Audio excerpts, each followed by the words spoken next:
Jésus-Christ n'est pas seulement un nom inscrit dans l'histoire. Il est une présence vivante, une parole éternelle, une vérité qui traverse le temps et les générations.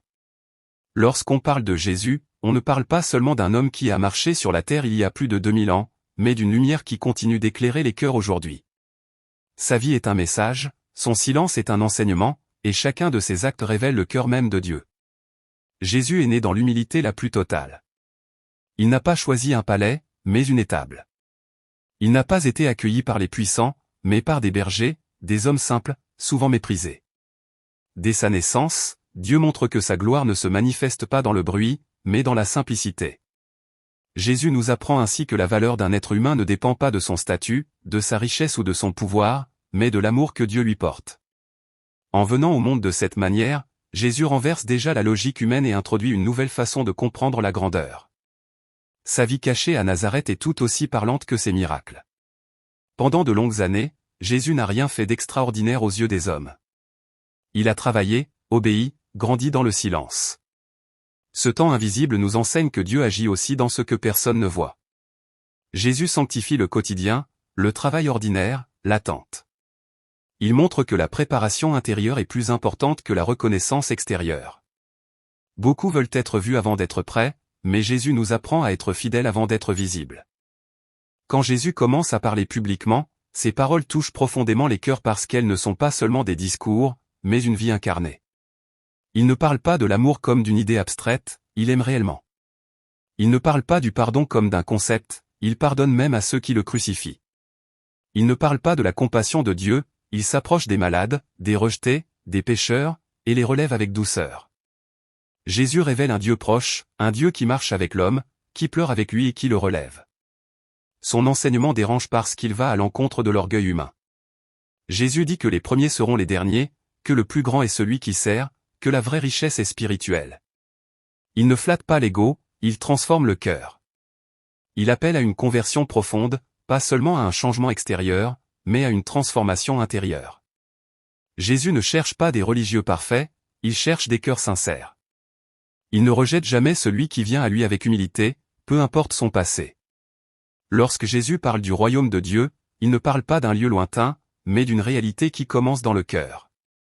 Ce royaume est fait de paix, de justice, de vérité et d'amour.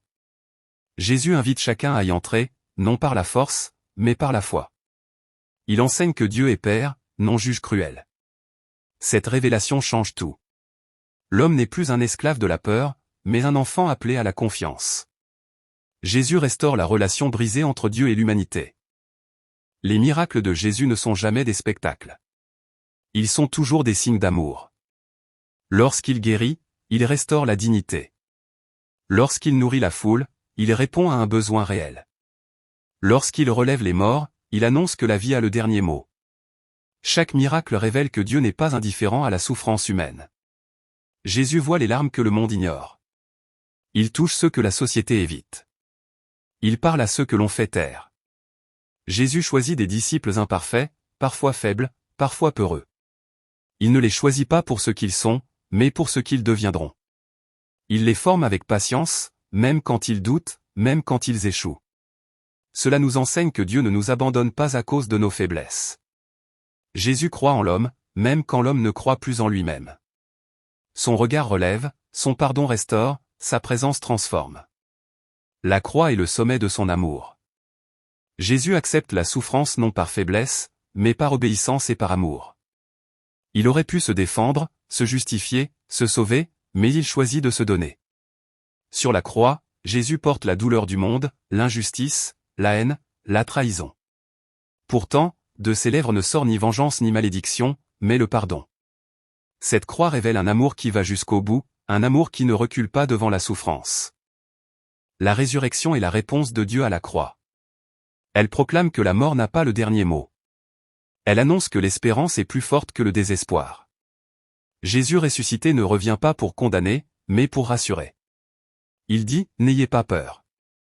Cette résurrection donne un sens nouveau à la vie humaine.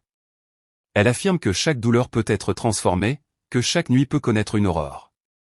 Aujourd'hui encore, Jésus continue d'agir dans les cœurs. Il parle à ceux qui cherchent un sens, à ceux qui sont brisés, à ceux qui se sentent perdus. Il n'impose rien, il invite. Il frappe doucement à la porte du cœur. Il appelle chacun à une vie nouvelle, faite de foi, d'amour et de vérité.